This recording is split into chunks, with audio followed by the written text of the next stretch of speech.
Hey, how's it going, bros? My name is Aaron. Welcome back to Bro Talk Season 2, a weekly episode where I respond to some of your questions and comments. First, I want to talk about one of the most common questions that I've received over the week.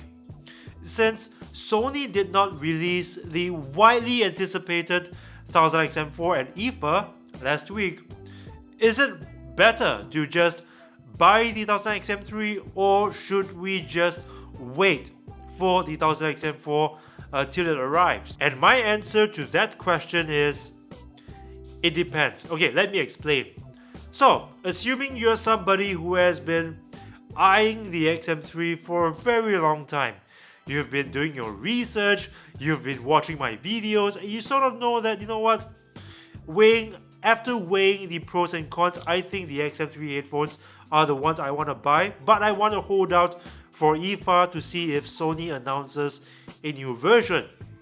Then you should just go for the XM3s, because after Sony missed out on announcing the XM4 and IFA, it's pretty clear that they probably won't announce the XM4 headphones for quite some time yet.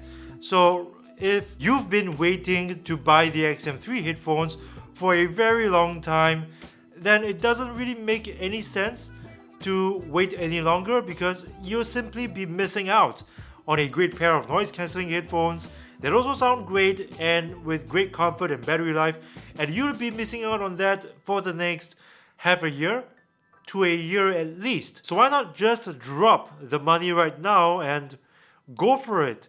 Since you've done all the research already and you've concluded that the XM3 headphones are great and great enough for you.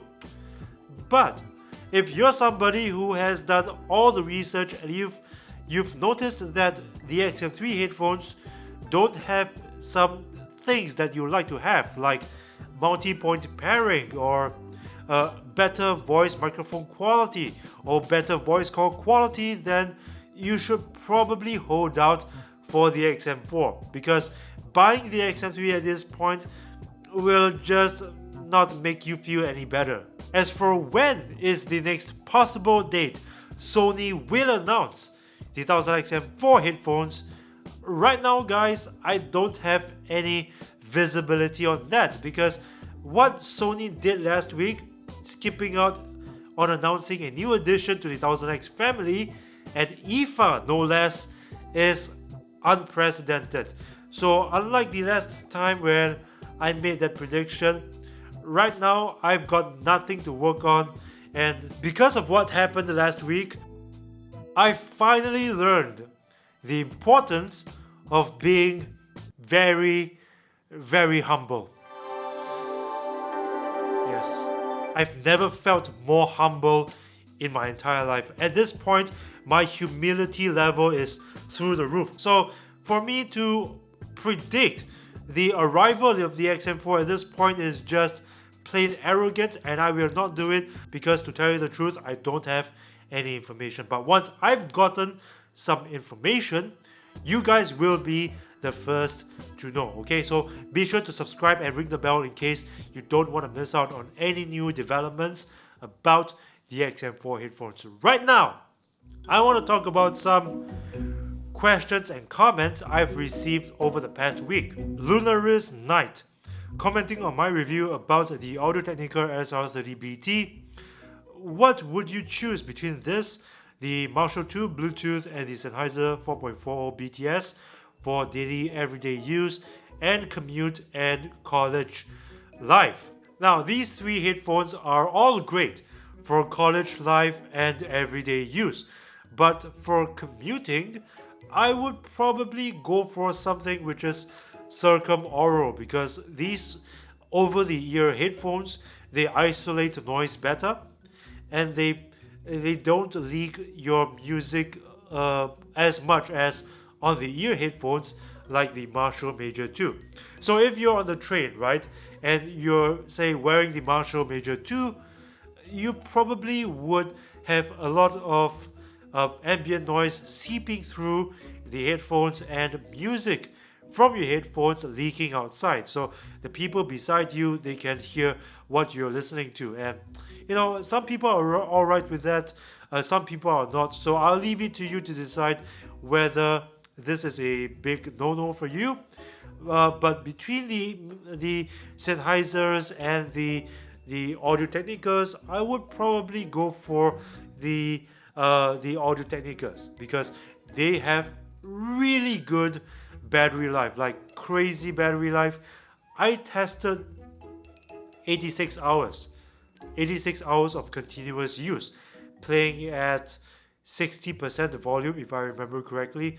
So yeah, it's pretty impressive, and I highly encourage you to take a look at that one. But also do take a note that the Audio Technicas don't have a 3.5mm cable input. So if in the event your school project requires that you need to plug your headphones into some, say, recording equipment, professional ones for example, you won't be able to do that. But with the Sennheisers, you can plug it into, say, a mixer or a monitor screen because it has that cable. John Armwood commenting on my video comparing the XM3 earbuds before and after software update, which you can watch over here if you're interested. You didn't discuss the most important characteristic of a pair of headphones or earbuds. You didn't mention sound quality playing music. I am shocked by that commission. Laugh out loud. Okay, it was possible to offer you guys a side-by-side comparison of the call quality and the noise cancelling ability, but it wasn't very possible to offer a side-by-side comparison of sound quality because it takes half an hour to update the earbuds. So if I were to put the earbuds on and try them out and wait half an hour later and try the earbuds again, I probably wouldn't be able to tell the difference. In fact, I couldn't tell the difference between the sound quality of the XM3 earbuds before and after the update for that very reason. And thus, it didn't really make sense for me to include that into the video. But I get your point. It really is an important characteristic of a pair of earbuds. This is from a long-time viewer, Ezugo Obwekwe. He asks, that aside, I never thought to ask what kind of music do you listen to anyway? Well, I listen to a wide range of music. For example, one day I could be listening to hip-hop. Another day I could be listening to jazz music, R&B, Disney soundtracks, classical arias. There's no fixed preference from me when it comes to music. It really depends on my mood. And in the last week, the soundtrack of my life has been There Can Be Miracles, sang by Michelle Pfeiffer. You know, the theme song of The Prince of Egypt, that Disney movie. So yeah, that's what I've been listening to for the past week. This comment is from Mr. Muffin. He really looks like a muffin in his profile picture. Wow, your accent is like I can tell you're not native English, but you're clear enough I can understand you clearly. But it's just so good and nice to hear. Thank you so much. That is the nicest thing anyone has said to me about my accent. However, and this might surprise a lot of people, I am a native English speaker. It's just that we don't speak English here in Singapore the same way as how people speak English in America, in the UK, or in Australia. So I'm still working on it, by the way, trying to improve the clarity of what I say. Next comment comes from Igor Burjanovic. He says, you have a bad habit. Well, Igor, it's true that I do have a lot of bad habits, but these are habits that I usually keep away from the camera. In front of the camera, I like to believe that I don't show these habits so much. But what about you? What are your bad habits? Maybe we can do a sharing session of sorts. DSP Licious asking about the Sony WH-1000XM3 earbuds. Questions.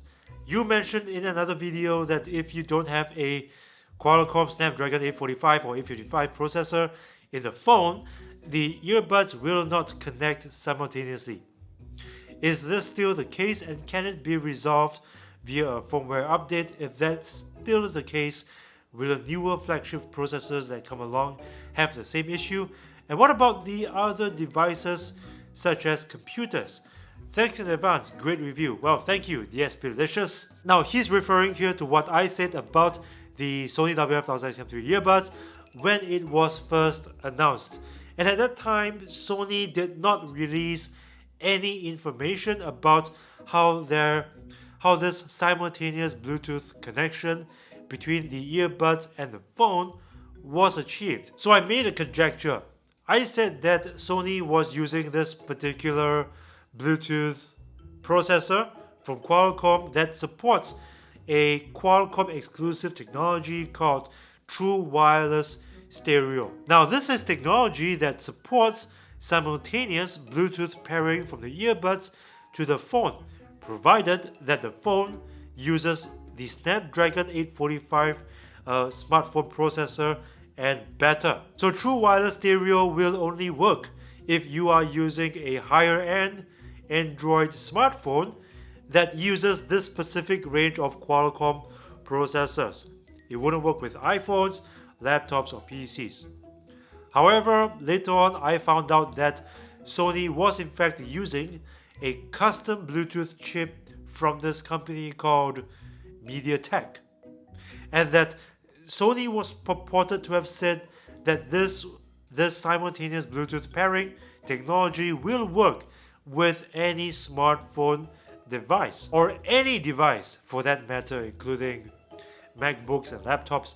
The problem is that this is something that's impossible, at least as far as I know, impossible to test. So we'll probably never know for sure if indeed the earbuds will have that simultaneous Bluetooth connection regardless of the device you're using, or do some devices support that and others don't, and as a result the earbuds have to fall back to using either NFMI or Bluetooth to maintain a connection between each other. So at this point, I don't see any way we can test that to know for sure. But maybe I'm wrong, maybe there is a way and it's just that we don't know about it yet. But guys, if you know of a method, tell me in the comments section below. So that's all the questions and comments I have for today. Thank you guys for watching. And if you like this video, as always, please punch that like button with a vengeance. Share this video with your friends. Subscribe to this channel if you haven't already. And remember to ring the bell to join my notification squad, because I upload new videos every single week. And this is the only way YouTube will notify you. So remember to do all that, and I'll see you again in the next one.